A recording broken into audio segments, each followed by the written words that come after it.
I have known women who walk haphazardly on 6-inch heels, for they believe it is sexy and relish the way that feels. Yet when fires hit California and they all had to run, all women lost their balance before the fires had begun. They all burned to death, for the men could not save them with that heat, because the women needed high heels to advertise their feet. I remember Middle America before weather changed, as husbands eyed the 6-inch heels and judged their wives as deranged. A tornado hammered its wrath, leaving nothing but rubble. That is when women discovered that high-heeled shoes were trouble. The husbands were left with farmlands filled with dead feminine meat, because the women needed high heels to advertise their feet. In Mississippi Valley, women forced on shoes at the mall. Like American women, they yearned to stand sexy and tall. They tried to bolt when an earthquake thrashed, but stumbled to the floor. Then falling objects killed them when they could not get to the door.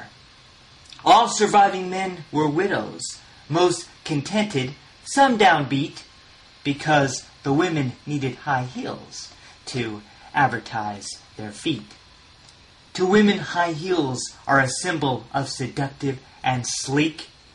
In modern America, red, white, and blue high heels are chic.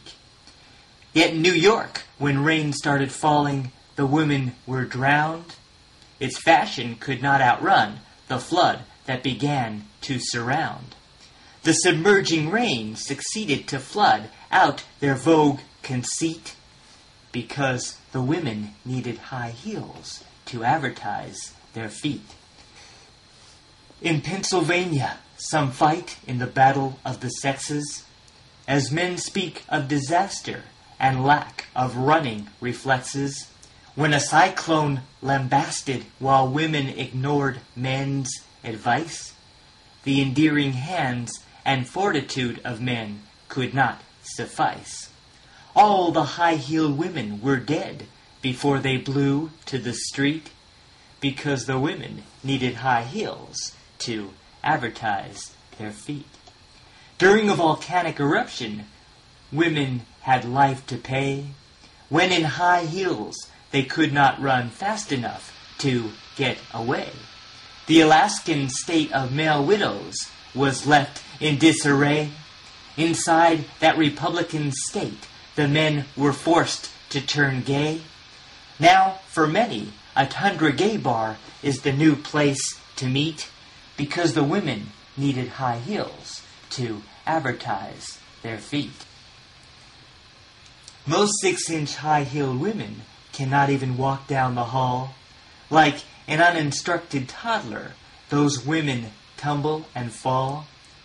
When a Texas blizzard hit, their feet were their greatest abuse, leaving a bunch of hillbilly men who could not reproduce. Without yokel babies in Texas, the state seems incomplete, because the women needed high heels to advertise their feet. Most women believe exhibited feet give them character, spending lots of money for a cultivated pedicure. Yet its attractive look is no good when disaster befalls, and one has to run to survive, for there is no time to crawl. Most stylish women risk their lives on high-heeled fashion deceit, because the women need those high heels to advertise their feet.